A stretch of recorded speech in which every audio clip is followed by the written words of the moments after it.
안녕하세요. DJ 선아입니다. 오늘의 사연 시작해 보겠습니다. 안녕하세요. 저는 현재 작은 도시에서 아이들과 친정엄마와 함께 살고 있어요. 제 이름은 굳이 중요하지 않겠죠. 이 이야기를 쓰는 이유는 제 삶을 돌아보며 느꼈던 감정들과 배운 교훈을 여러분과 나누고 싶어서요. 제가 살아오면서 배운 가장 중요한 교훈은 바로 진흙 속에서도 꽃은 핀다는 격언이에요. 아무리 힘든 상황에서도 결국은 나를 지켜내고 사랑하는 이들을 위해 다시 일어설 수 있다는 것을 깨달았거든요. 인생이란 게 언제나 계획대로 흘러가진 않지만 그래도 그 속에서 희망을 발견할 수 있었어요.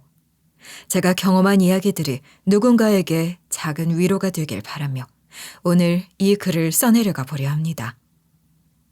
제 나이 이제 50 중반. 본격적인 얘기하기 전에 어렸을 때 얘기부터 좀 해볼게요. 저는 우리 엄마랑 나이 차이가 18살밖에 나지 않아요.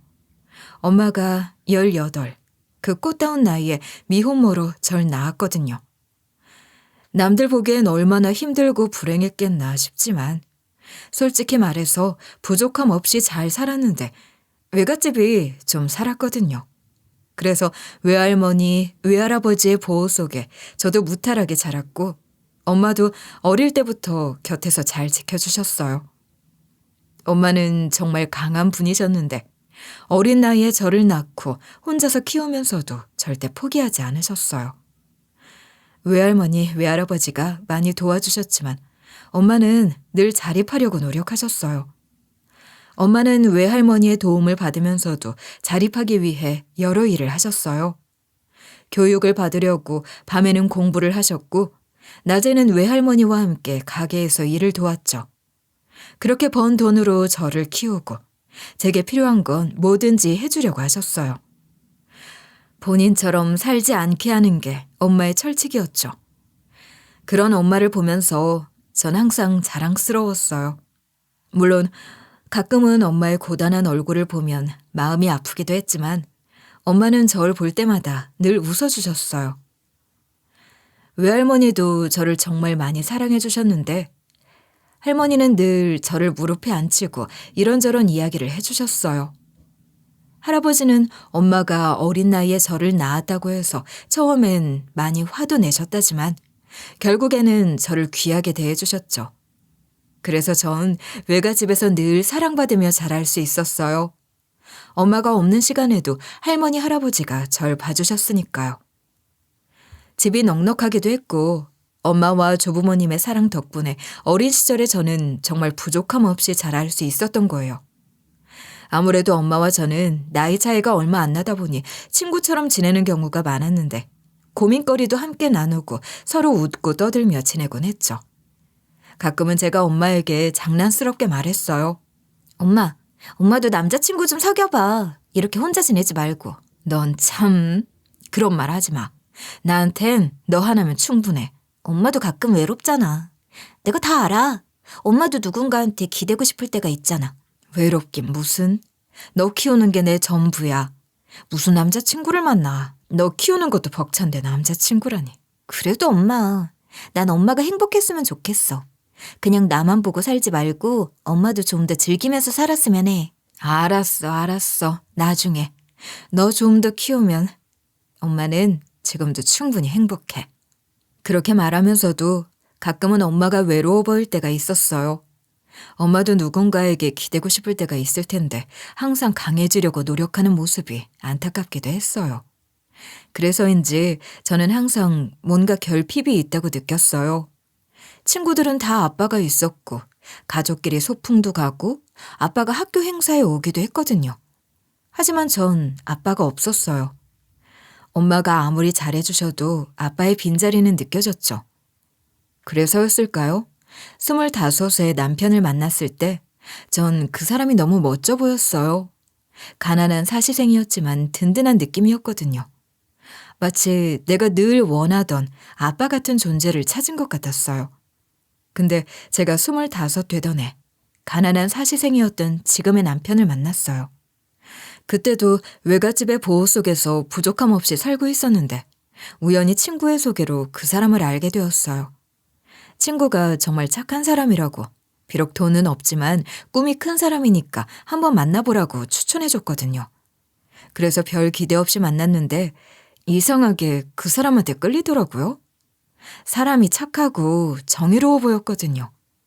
가끔은 자신감 없는 모습도 보였지만 그런 점이 오히려 인간적으로 느껴졌어요. 매사에 최선을 다하려는 그의 모습이 참 좋았어요. 저를 향한 진심 어린 배려도 느낄 수 있었고요. 만날수록 그 사람의 진심이 느껴졌고 어느새 저도 그에게 마음을 열게 되었어요. 그래서 결혼을 결심했죠. 물론 엄마는 반대하셨어요. 너 정신 차려. 그 사람이랑 결혼하면 고생길이야.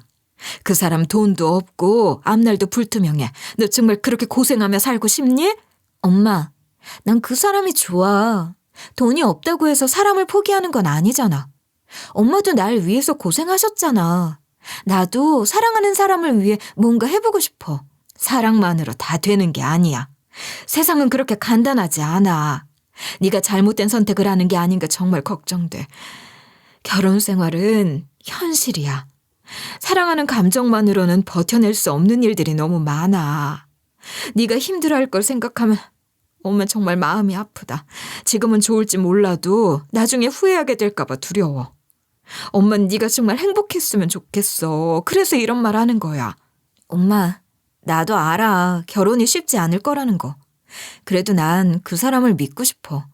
우리가 함께하면 어떤 어려움도 이겨낼 수 있을 거라고 생각해. 엄마가 항상 나 위해 주셨던 것처럼 나도 그 사람을 위해 뭔가 해보고 싶어. 나중에 힘들더라도 그건 내 선택이니까 내가 감당할게. 저는 그냥 무조건 고집을 부렸어요. 그때는 사랑이면 다 된다고 생각했던 거죠. 결국 금가락지 하나 없이 결혼했어요. 남편은 사시 준비한다고 바빴고 저는 그 사람 뒷바라지 하면서 지냈죠. 우리 엄마는 끝까지 반대하셨지만 결국 제가 선택한 길이니 응원해 주셨어요. 사실 그때 엄마한테 면목 없었어요. 왜 그러는지 아시겠죠? 어릴 때부터 그렇게 저를 지켜주고 키워주셨는데 이제 와서 저 혼자 고생길로 들어선 셈이니까요. 처음엔 참 힘들었어요. 남편은 사법고시에 집중하느라 집에 거의 붙어있질 않았고 저 혼자 생활비를 벌러 이것저것 일을 해야 했어요. 편의점 알바부터 청소일까지. 남들은 그런 일들을 힘들어하겠지만 전 이상하게 행복했어요. 함께 어려운 시기를 견디며 결국엔 더 나은 삶을 만들 수 있을 거라고 믿었거든요. 그런데 몇 년을 살다가 드디어 우리 큰애가 유치원에 들어가던 해 남편이 사법고시에 합격했어요. 그때 느꼈던 기쁨이란 마치 세상이 다 내 것 같았어요. 엄마 앞에서도 면이 서더라고요. 엄마, 나 이제 잘 살 수 있어. 그 사람이 변호사 된 거 엄마도 뿌듯하지. 그래, 잘했네. 하지만 진짜 중요한 건 이제부터야. 변호사 된 거 하나로 모든 게 해결되는 건 아니니까. 너희 둘 다 서로 잘 이해해야 하고 노력해야 해. 너희가 지금은 행복할지 몰라도 앞으로 직면할 어려움들을 함께 헤쳐나가야 해. 특히 넌 네가 그동안 얼마나 고생했는지 잘 아니까 절대 너 자신을 잃어버리면 안 돼. 알겠니? 어머님, 이제 저도 많이 노력하겠습니다. 그동안 많이 걱정 끼쳐드린 거 압니다. 앞으로 잘해보겠습니다. 윤희가 그동안 얼마나 힘들었는지 저도 잘 알고 있어요. 그래서 더 잘해주고 싶고 어머님께서도 걱정 안 하시도록 최선을 다하겠습니다. 남편은 그 후로 돈 되는 변호는 다 했어요. 대기업 자문부터 각종 민사 형사사건까지 돈이 된다 싶으면 가리지 않고 맡았죠. 정의감 넘치는 변호사는커녕 그냥 돈 잘 버는 변호사가 된 거예요. 처음에는 그런 모습이 조금 실망스럽기도 했지만 현실을 받아들이기로 했어요. 우리는 돈이 필요했고 남편의 성공이 우리 가족을 지켜줄 거라 믿었으니까요. 저도 그게 나쁘다고 생각하지 않았어요. 오히려 고생했던 세월이 한 번에 보상받는 느낌이었어요. 그동안의 희생이 헛되지 않았다는 생각에 마음이 조금은 위로되기도 했죠. 남편이 집에 들어올 때마다 두툼한 서류 가방과 피곤한 얼굴을 보면서도 그래도 이제는 안정된 생활을 할 수 있다는 생각에 안도했어요. 그렇게 3년 만에 우리는 분당에서 제일 좋은 아파트로 이사를 갔어요.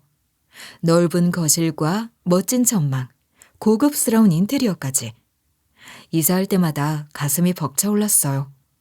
이제 정말 우리가 행복해질 차례구나라고 생각했고 이때부터 진짜 행복이 시작될 거라 믿었어요. 여보, 이렇게 좋은 집에서 살게 돼서 진짜 너무 좋다. 당신 덕분에 여기까지 올 수 있었지. 하지만 나도 열심히 노력한 거 알아줘야 한다. 암튼 이제부터는 우리 둘 다 더 잘 살면 되는 거야. 우리 아이들도 이렇게 좋은 환경에서 자라게 됐으니까. 그래, 당신 고생한 거 알아. 나도 고맙게 생각해. 그러니까 우리 앞으로도 서로 힘내면서 잘해보자. 내가 여기까지 올 수 있었던 것도 당신 덕분이니까 앞으로도 잘 지내야지. 남편이 변호사로 자리 잡으면서 경제적으로 풍요로워졌지만 문제는 그때부터 시작됐어요. 매일 술에 취해 들어오는 남편을 보며 가정이라는 의미가 점점 사라지는 것 같았어요. 아이들이 아빠를 찾을 때마다 저는 할 말이 없었고 결국 모두의 마음에 답답함이 쌓여갔죠. 아이들은 아빠가 늦게 들어오는 것에 서운함을 느끼고 불평을 늘어놓곤 했어요. 아빠를 기다리다 지쳐 잠드는 일이 반복됐고 저는 아이들에게 아빠가 일 때문에 늦는다고 설명했지만 제 마음은 무거웠어요. 남편은 점점 가정에서의 자리를 잃어갔고 저는 그 빈자리를 채우기 위해 애썼지만 한계가 있었어요. 여보, 요즘 너무 늦는 거 아니야? 애들도 계속 아빠 찾고 있어. 당신을 기다리다 지쳐 잠드는 날들이 많아. 나도 당신 얼굴 보고 싶은데 이렇게 떨어져 지내다 보니 우리 가족이 점점 멀어지는 것 같아.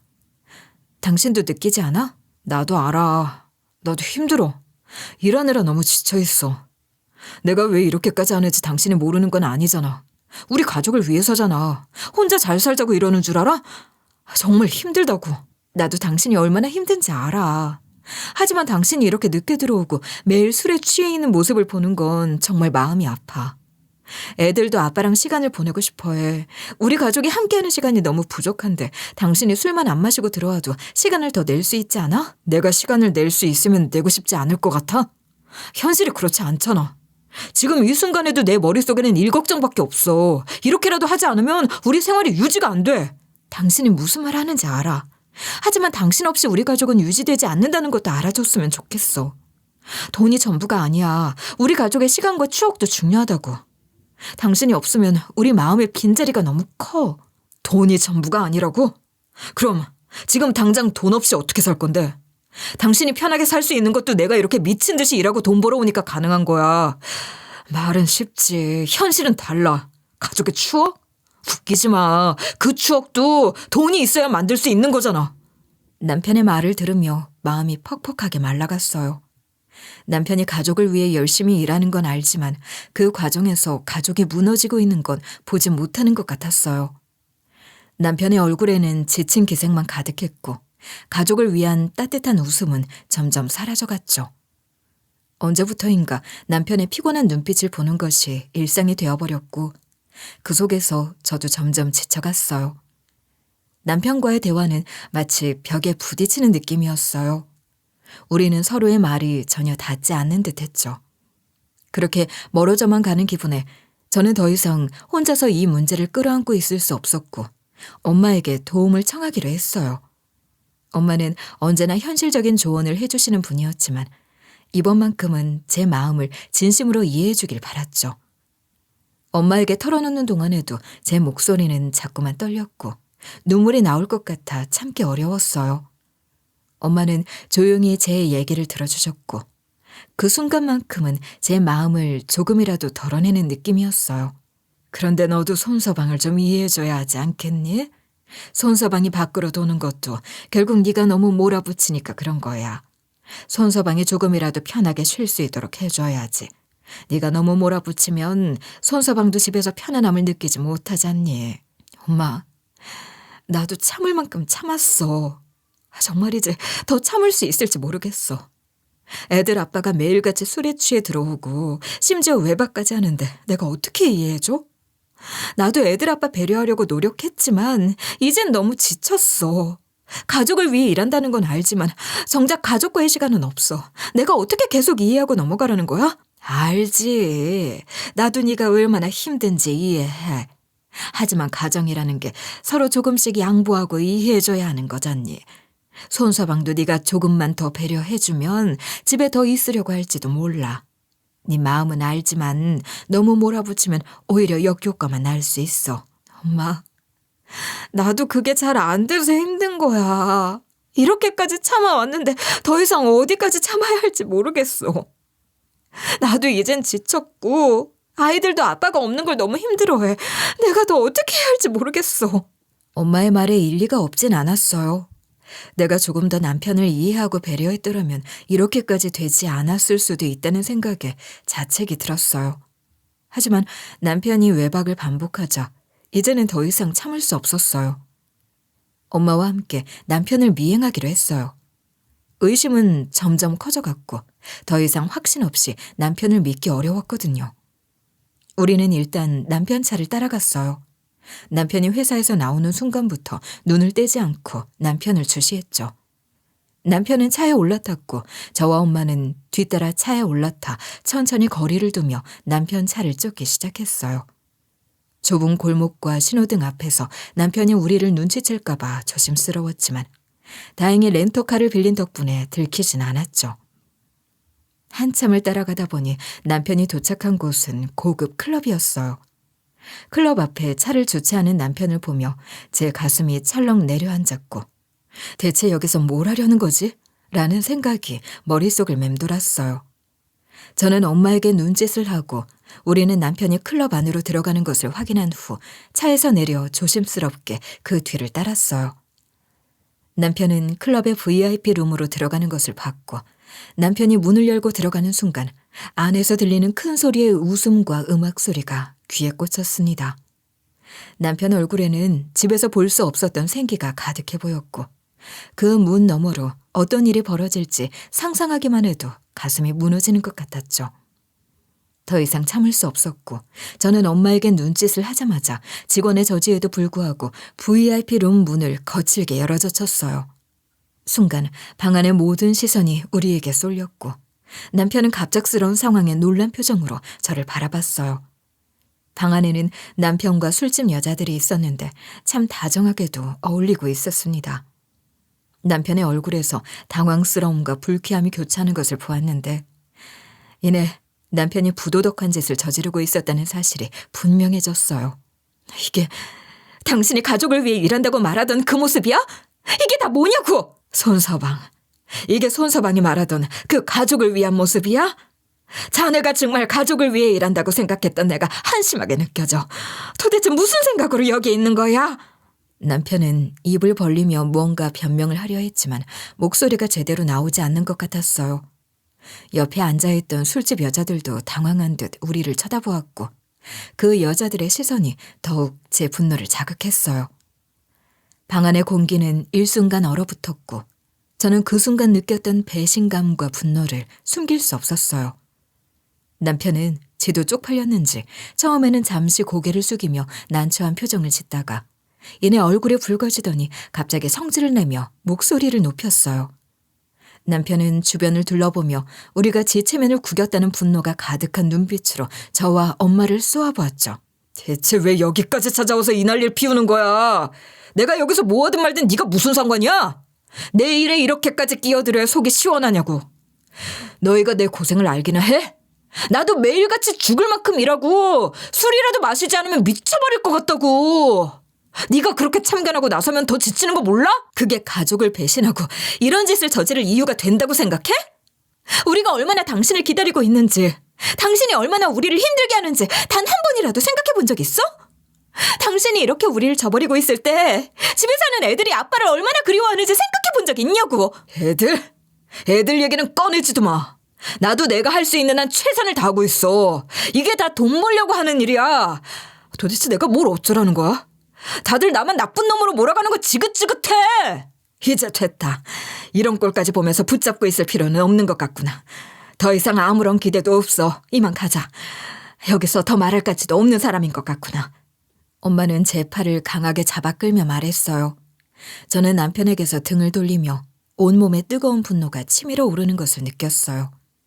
가슴 속에서는 복잡한 감정들이 소용돌이 쳤고 억눌린 분노와 배신감이 저를 삼키려 했어요. 클럽을 나서는 동안 제 속에서 끓어오르는 분노를 가라앉히기에는 부족했어요. 눈물을 참으려 했지만 분노와 슬픔이 뒤섞인 감정에 결국 눈물이 흘러내리고 말았죠. 엄마는 말없이 제 어깨를 감싸며 차로 이끌었고 차 안에서는 오랜 침묵이 흘렀어요. 저는 창밖을 보며 이제 정말 끝인가라는 생각이 머릿속을 떠나지 않았어요. 엄마는 조용히 제 팔을 잡고 손서방이랑은 이제 이 관계를 마무리하라고 말하며 너 혼자 이렇게 고생할 필요 없고 어차피 돈은 잘 갖다 주니 애들만 보고 살아도 된다고 했죠. 나도 너 혼자 키우지 않았냐는 엄마의 말에 다시 마음이 무너지는 것 같았지만 진짜 엄마 말대로 남편이 벌어오는 돈만 보고 참고 살아야겠다고 결심했어요. 남편은 점점 집에도 들어오지 않았고 저는 그런 남편을 더 이상 기대하지 않기로 마음먹었어요. 그저 남편이 벌어오는 돈으로 아이들을 키우고 애들을 위해 안정적인 환경을 유지하는 것이 최선이라고 생각하게 되었죠. 하지만 남편이 집에 없는 날들이 길어질수록 마음속에 분노와 외로움이 가득 차올랐어요. 아이들은 아빠가 언제 돌아오냐고 물어보곤 했지만 저도 언제 남편이 집에 올지 알 수 없었어요. 점점 더 남편과의 관계는 희미해져 갔고 남편에 대한 분노와 원망이 날로 커져만 갔어요.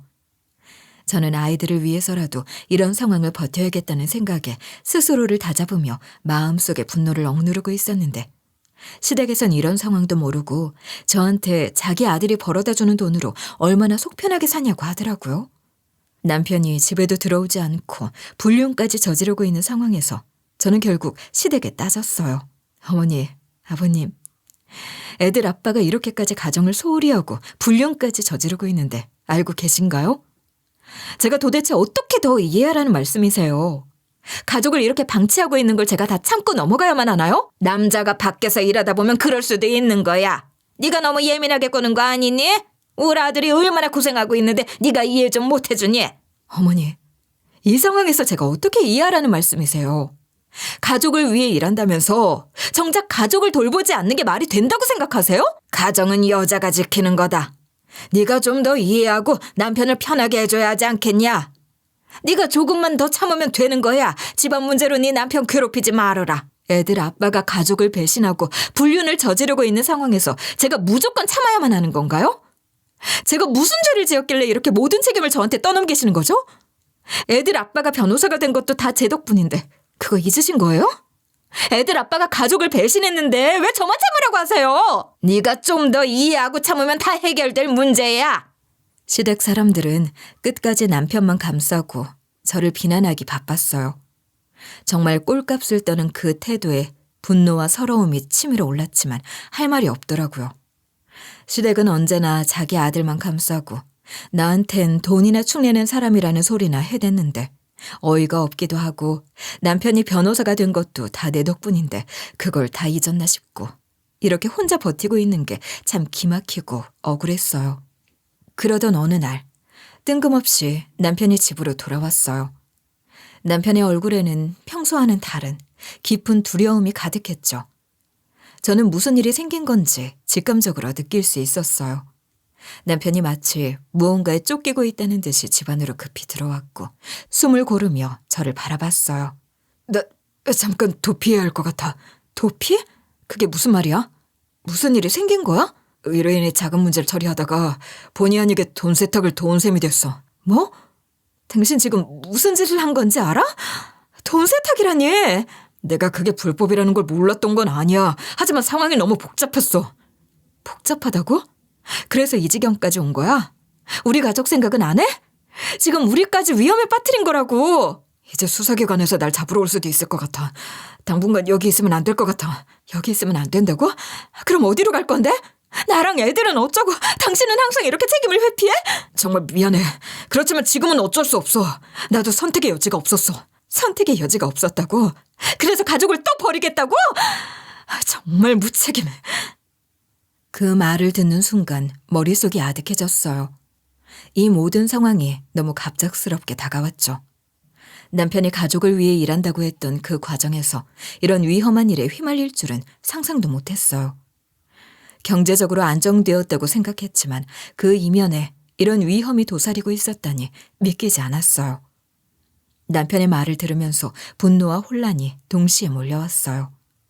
애들에게 뭐라고 말해야 할지, 남편을 도와야 할지, 아니면 정말 엄마 말대로 이 관계를 끝내야 할지. 모든 선택이 후회로 다가오는 것만 같았어요.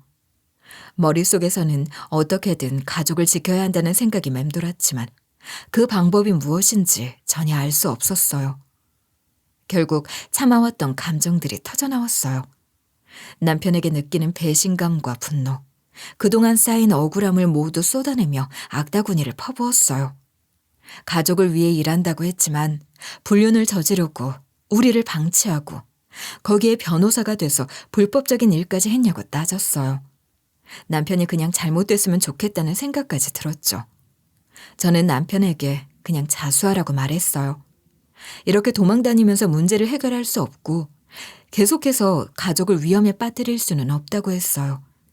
하지만 남편은 단호하게 고개를 저으며 끝까지 안 된다고 했고 오히려 저에게 도움이 되지 않는 여자라고 말하며 자기가 괜히 돌아왔다고 했어요.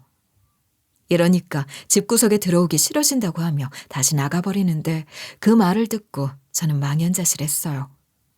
그런데 엎친 데 덮친 격으로 남편이 변호사 일을 하면서 한동안 팔랑귀처럼 여기저기 기웃거리다가 에너지 드링크 사업까지 시작했는데 그 사업이 결국 실패로 돌아가면서 큰 빚까지 지게 됐어요. 도피 생활을 시작하면서 채권자들의 압박에 시달리면서 가족에게조차 연락을 끊고 숨어 지내던 남편은 점점 극단으로 내몰렸죠. 변호사라는 직업으로 안정감을 기대했지만 이제는 우리 가족 인생도 망가지는 것 같더군요. 시간이 지날수록 남편은 점점 더 궁지에 몰렸고 결국 극단적인 결정을 내리게 되었죠. 어느 날 아침 경찰로부터 연락이 왔어요. 바닷가 근처에서 남편의 신발과 유서가 발견됐다는 거예요. 그 말을 듣는 순간 제 심장이 내려앉는 것 같았어요. 그 유서를 받아들고 읽으면서 제 마음이 얼마나 무너졌는지 몰라요. 유서에는 그동안의 고통과 미안함, 그리고 가족에게 남긴 마지막 말들이 적혀 있었죠. 남편이 이렇게 떠나버리면 우리 가족은 어떻게 하라는 건지 도무지 이해할 수 없었어요. 며칠 뒤 경찰에서 다시 한 번 더 연락이 왔는데 사고로 실종됐다는 통보가 전해졌어요. 수사도 결과 없이 끝났고요. 바다에 빠진 남편이니 유해조차 찾을 수 없었어요. 그저 끝나버린 거죠. 그리고 남편이 남긴 건 그 큰 빚뿐이었어요. 모든 것이 끝난 것 같았고 그저 절망뿐이었어요. 그런데 시댁에서는 상황이 다르게 돌아가더군요. 자기 아들이 죽었다며 분통을 터뜨리는데 그 화살이 저에게로 향했어요. 남편이 실패한 것도 죽은 것도 전부 제 탓이라는 식이었어요. 정말 어이가 없더군요. 자기 아들이 실패한 이유가 저 때문이라는 겁니다. 시몬은 똑똑한 자기 아들이 내 뒷바라지를 잘못 받아서 죽게 됐다며 아들 결혼을 반대했어야 했다고 말을 하더군요. 내 아들은 똑똑하고 잘 나가는 변호사였어. 근데 네가 내 아들 뒷바라지를 잘못해서 결국 이렇게 된 거야. 이럴 줄 알았으면 처음부터 결혼을 반대했을걸. 어머니, 남편이 이렇게 된 게 제 탓이라고요? 제가 그 사람 위해서 얼마나 노력했는지 알기나 하세요? 제가 변호사 되게 뒷바라지 다 해줬잖아요. 노력? 네가 뭘 노력했는데? 네가 뭘 해줬다고 이제 와서 큰 소리를 쳐? 우리 아들이 그 모진 일 겪고 죽은 것도 다 네 탓이야. 네가 우리 아들을 이렇게 몰아붙였으니 이렇게 된 거 아니냐고. 어머니, 저는요 남편이 바깥에서 고생하고 있을 때 집에서 모든 걸 감당하고 있었어요. 애들 키우고 가정 지키려고 얼마나 애썼는데 이젠 남편 죽음까지 제 탓으로 돌리시겠다니 정말 어처구니가 없네요. 너 때문에 우리 아들이 죽은 거야. 네가 좀 더 잘했으면 우리 아들이 이렇게 되지 않았을 거야. 가정을 제대로 지키지 못한 네 잘못이야. 그럼 아버님, 저는 어떻게 했어야 했는데요? 남편이 사업한다고 할 때 반대도 못하게 하고 불법적인 일에 손댈 때도 무조건 참으라고 하셨어야 했나요? 제가 할 수 있는 한 최선을 다했어요. 그런데도 결국 이 지경까지 온 건 남편 자신의 선택 때문이지 제가 한 일이 아니라고요. 그런 변명을 누가 믿을 줄 알아? 네가 우리 아들을 제대로 챙겼다면 이렇게 되진 않았을 거야. 저는 그 말을 들으며 더 이상 시댁 사람들과 말이 통할 거란 기대를 버렸어요.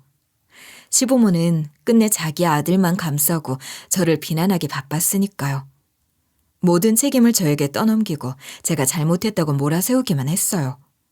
남편의 장례식은 정말 고통스러웠습니다. 남편의 유해는 찾을 수 없었기에 정식 장례식도 치르지 못하고 작은 추모식으로 대신할 수밖에 없었어요. 시댁은 여전히 남편의 죽음이 제 탓이라며 절 원망했고 저와의 관계는 그날 이후로 완전히 틀어졌죠.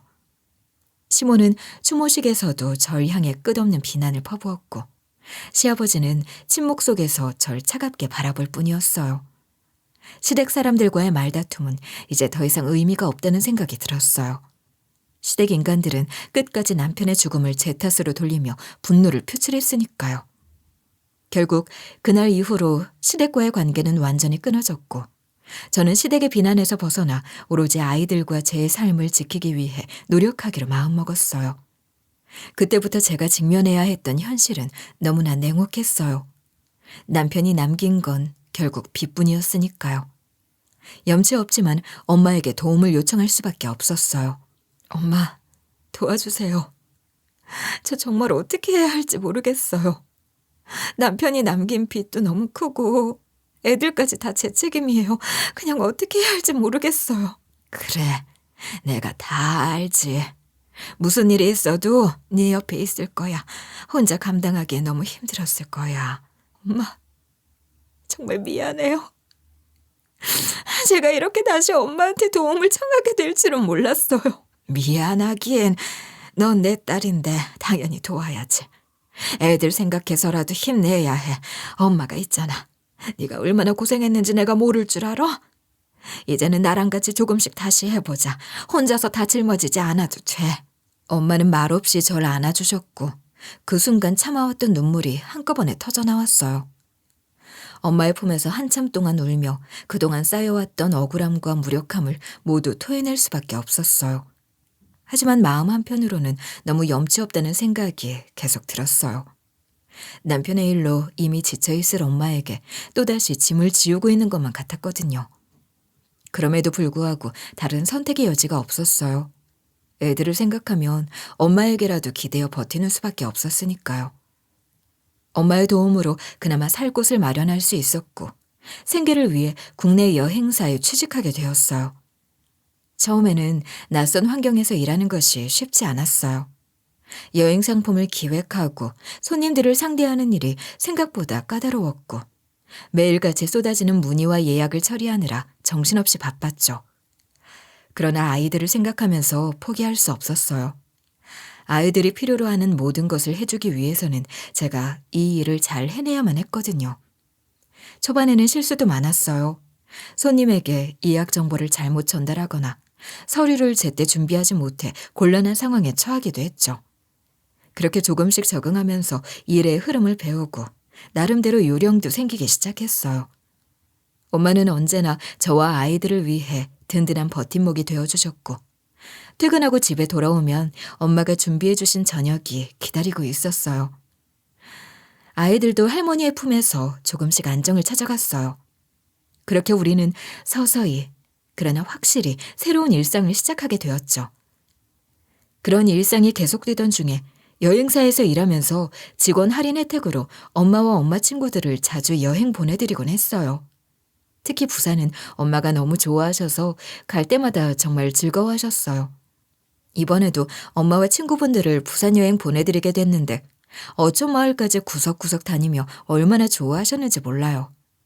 저도 그런 엄마를 보면서 마음 한편으로는 안도했죠. 엄마에게 이렇게라도 작은 행복을 드릴 수 있다는 게 기뻤거든요. 그러던 어느 날 엄마가 부산 여행을 마치고 돌아오기 하루 전날 새벽 5시에 갑작스러운 전화가 걸려왔어요. 잠결에 받았는데 엄마의 목소리가 떨리고 있었어요. 예, 너 지금 듣고 있어? 나 지금 큰일 난 것 같아. 엄마, 무슨 일이에요? 왜 새벽부터 그래요? 무슨 일 있었어요? 나 새벽에 어시장 구경 갔다가 네 남편 같은 사람을 봤어. 순간 잠이 확 달아났어요. 새벽에 어시장에서 남편을 봤다는 게 도무지 믿기지가 않았거든요. 남편은 이미 세상을 떠난 줄로만 알고 있는데 엄마는 계속해서 설명하셨어요. 엄마와 친구분이 새벽에 어시장을 구경하러 갔다가 남편과 너무 닮은 사람을 봤다고요. 엄마는 친구와 함께 조심스럽게 남편과 닮은 남자를 따라갔고 그 남자가 부산 앞바다에서 배를 타고 나가는 걸 목격했다고 하셨어요. 엄마가 사진도 찍었다며 한번 확인해 보라고 하셨어요. 사진을 받아보니 흐릿하긴 했지만 그 모습은 너무나 익숙했어요. 작업복을 입고 있었고 그 손목에는 남편이 늘 차고 다니던 시계가 보였어요. 그 순간 심장이 미친 듯이 뛰기 시작했어요. 어떻게 된 일인지 혼란스러웠고 직접 확인해야겠다는 생각이 머리를 가득 채웠어요. 그래서 당장 부산에 내려갈 계획을 세우기 시작했어요. 하지만 바로 떠나기는 현실적으로 어려웠기 때문에 회사에 휴가를 요청하고 아이들 돌봄 문제를 엄마와 상의한 후에 준비를 마쳤어요. 며칠 후 부산으로 내려가 엄마가 남편을 봤다는 그 시간대에 맞춰서 그 어시장으로 가서 잠복하기로 마음먹었죠. 엄마도 남편의 모습을 확실히 봤다고 했으니 반드시 직접 확인해야만 했어요. 새벽 공기는 살을 에일 듯 차가웠고 주변은 숨죽인 듯 고요했어요. 긴장감이 온몸을 조여왔고 시간은 마치 멈춘 것처럼 느리게 흘렀어요. 그때 멀리서 인기척이 느껴졌어요. 멀리서 누군가가 나타났고 그 모습은 정말 남편이었어요. 뒷모습이었지만 너무나 익숙한 걸음걸이였고 손목의 시계도 확실했는데 가슴속에서 울컥하는 무언가가 차올랐어요. 그 감정이 무엇인지조차 알 수 없었어요. 배신감인지 분노인지 아니면 단순한 슬픔인지도 모르겠고 모든 것이 뒤엉킨 채로 터져 나오려고 했어요. 저는 최대한 조심스럽게 뒤를 밟기 시작했어요. 남편은 어시장에서 생선을 사고 있었고 주변 사람들과 자연스럽게 이야기를 나누고 있었어요. 저 사람이 진짜 내 남편 맞나 싶을 정도로 너무나 일상적인 모습이었어요. 그러더니 남편은 생선을 산 후 어촌 마을 쪽으로 걸어가기 시작했고 저는 멀찍이서 그 사람을 따라갔어요. 그렇게 따라간 끝에 남편이 작은 집으로 들어가는 걸 봤고 그 집 앞에서 놀라운 광경을 목격했죠. 한 여자가 문을 열고 나오더니 남편을 반갑게 맞이하는데 그 여자는 아이를 안고 있더라고요. 남편은 그 여자를 포옹하고 아이에게 다정하게 손을 흔들며 건네받아 안아드는데 그 순간 제 심장은 산산조각 나는 것 같았어요. 남편은 이미 새로운 가정을 이루고 있었던 거예요. 그는 마치 죽은 것처럼 날 속이고 나와 아이들을 완전히 외면한 채 다른 곳에서 새로운 삶을 시작했던 거예요. 아마 다른 이름으로, 다른 신분으로 새로운 가족을 꾸리고 있었던 거겠죠. 스스로도 믿기 힘든 현실에 몸이 떨렸어요. 그동안 내가 겪었던 고통과 혼란, 그리고 남편놈이 떠난 줄로만 알았던 상실감들이 한순간에 떠올랐죠. 남편이 떠난 뒤 저와 우리 아이들은 모든 걸 잃고 힘들게 버텨왔는데 이 망할 놈의 인간은 이렇게 다른 여자와 행복하게 지내고 있었던 겁니다.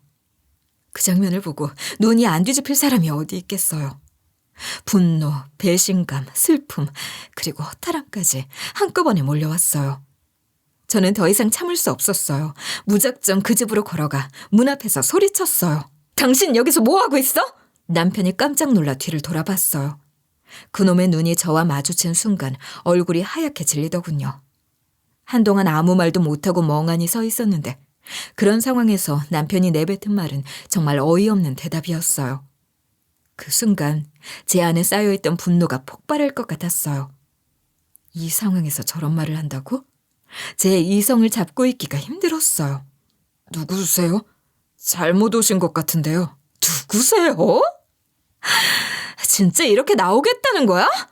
내가 미쳤다고 여기까지 와서 헛것을 받겠어. 당신이 어떻게 이럴 수 있어?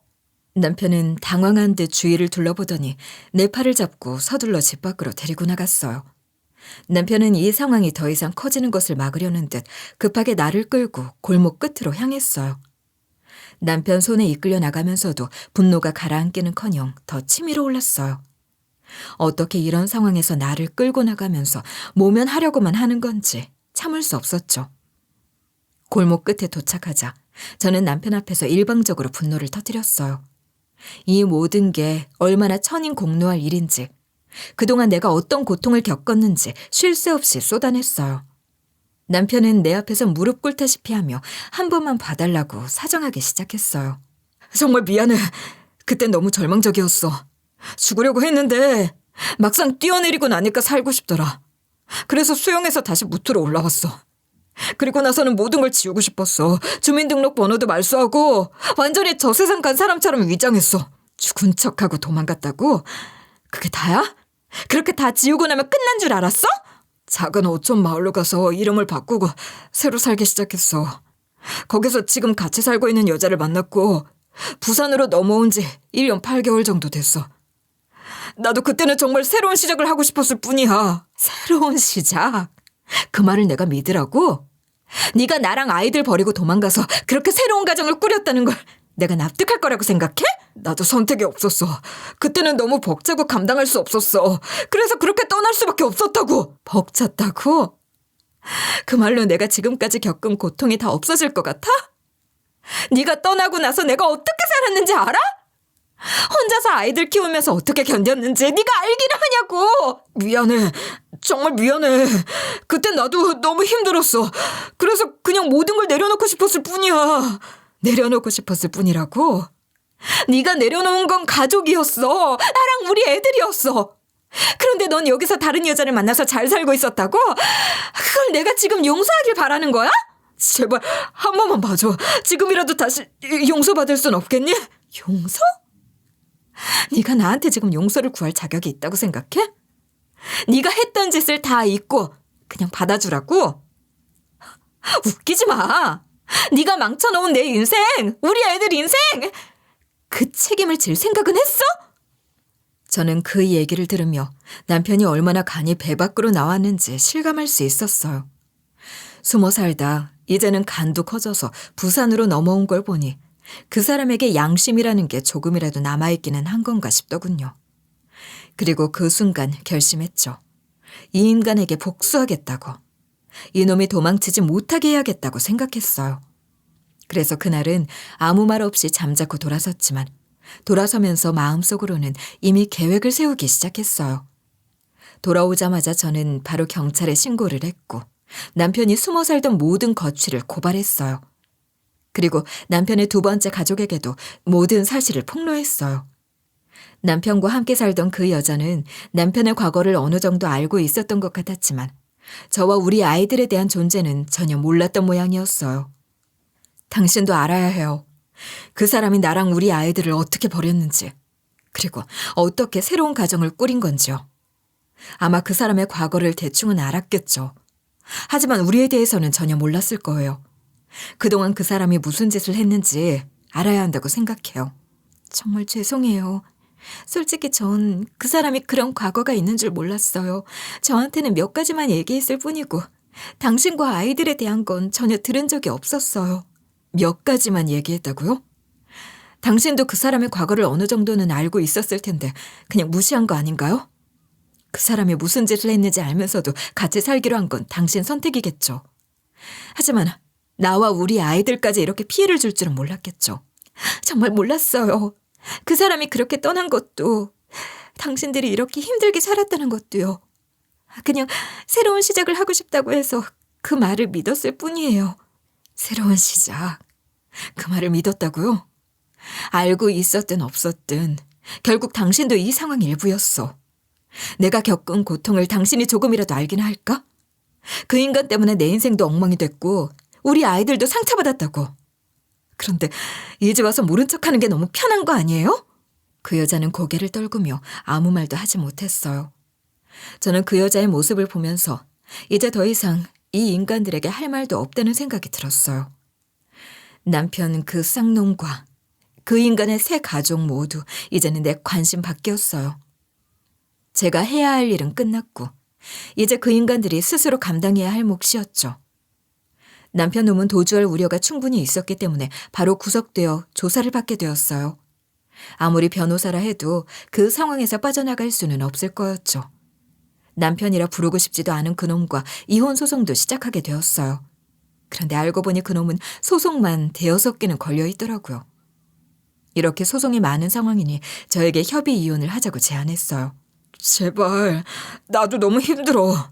협의 이혼 좀 해주라. 이렇게 소송만 쌓여있으니까 우리 둘 다 피곤하고 나도 더 이상 버틸 힘이 없어. 힘들다고? 네가 벌여놓은 일들인데 이제 와서 힘들다는 소리가 나와? 너 그 많은 소송 중에 나랑 하는 소송이 제일 쉬워 보이니까 협의 이혼하자고 하는 거 아니야? 그런 거 아니야. 그냥 이 일이라도 빨리 끝내고 싶어서 그래. 웃기지 마. 네가 나한테 해준 게 뭔데? 이제 와서 나한테 쉽게 넘어가라고? 그래, 협의 이혼해 줄게. 나도 너랑 계속 얽히고 싶지 않으니까. 하지만 착각하지 마. 내가 널 위해서 해주는 건 없어. 남편은 그 말을 듣고 고개를 숙이며 한숨을 내쉬었어요. 남편은 잠시 말을 잇지 못한 채 침묵했지만 그 얼굴에는 지친 표정이 역력했어요. 마치 더는 방법이 없다는 듯 저를 설득하려는 의욕조차 사라진 것처럼 보였죠. 몇 달이 흘렀고 그동안 저는 남편을 끝까지 농락하며 지치게 만들었어요. 구치소에서 남편은 변호사를 통해 계속 저에게 매달리며 협의 이혼을 부탁했지만 저는 그 인간을 철저히 무시하거나 비아냥거렸죠. 남편은 저를 설득하려는 시도를 여러 번 했지만 매번 제 차가운 태도에 부딪히고는 아무런 소득이 없었어요. 그 와중에 시댁 인간들도 와서 저에게 빌기 시작했네요. 제발 우리 아들을 용서해달라. 다시 한번 기회를 주라는 말들을 하면서 저를 설득하려 했지만 저는 그들의 눈물에도 전혀 흔들리지 않았어요. 그들이 얼마나 간절하게 빌어도 필요 없었죠. 남편 변호사한테 들었는데 남편은 이제 더 이상 저항할 힘도 없고 저와 싸울 의욕조차 잃었다고 하더군요. 그렇게 진을 다 빼놓고 난 뒤 저는 인심 써준다는 듯이 더러운 꼴을 계속 보기 싫고 소송 과정을 겪는 것도 귀찮았으니 이제야말로 도장을 찍어줄 때라고 했습니다. 그렇게 우리는 협의 이혼을 하게 되었어요. 남편은 구속수사를 받는 중에도 어떻게든 나에게 유리한 조건을 끌어내려고 했었지만 아무리 유리한 조건을 제시하려 애써도 소용없었어요. 오히려 그 인간이 완전히 무너지는 걸 보며 그제야 마음 한구석이 시원해지는 기분이 들었어요. 몇 달 후 저는 그놈의 근황을 의외의 사람에게서 듣게 되었어요. 바로 그놈과 같이 살았던 여자였어요. 그 여자가 갑자기 저에게 연락을 해온 거예요. 그 여자의 연락처는 제가 남편의 모든 사실을 폭로했을 때 경찰 조사 과정에서 알게 되었고 저는 솔직히 좀 놀랐죠. 그렇게 만남이 성사되었고 우리는 작은 카페에서 마주 앉게 되었어요. 그 여자는 약간 긴장된 얼굴로 저를 쳐다봤어요. 저는 먼저 말을 꺼냈죠. 왜 저한테 연락했어요? 저도 잘 모르겠어요. 그냥 당신이랑 얘기하고 싶었어요. 솔직히 그 사람에 대해 좀 찝찝한 마음이 있었거든요. 처음엔 똑똑하고 성실한 사람이라고 생각해서 같이 살았어요.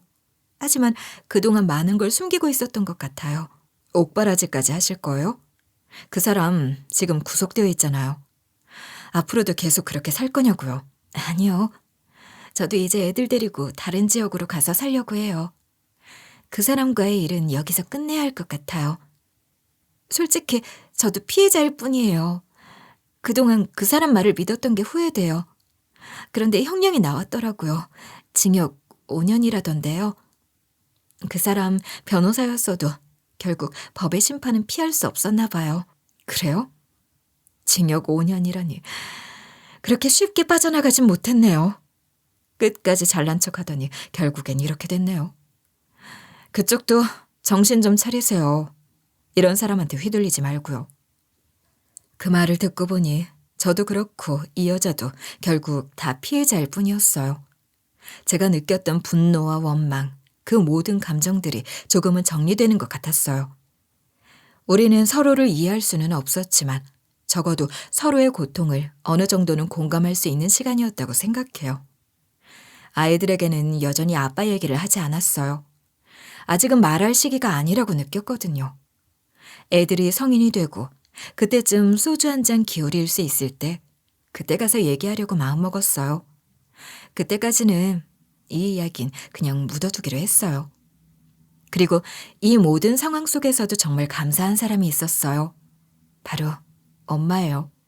엄마가 없었다면 전 아마 평생 죄책감과 전 남편에 대한 그리움, 연민 속에서 빠져나오지 못했을 거예요. 엄마는 제가 힘들 때마다 든든한 버팀목이 되어주셨고 제가 마음을 굳힐 수 있도록 도와주셨어요. 엄마는 오히려 본인이 제 인생을 구제해 준 것 같아 다행이라고 하셨어요.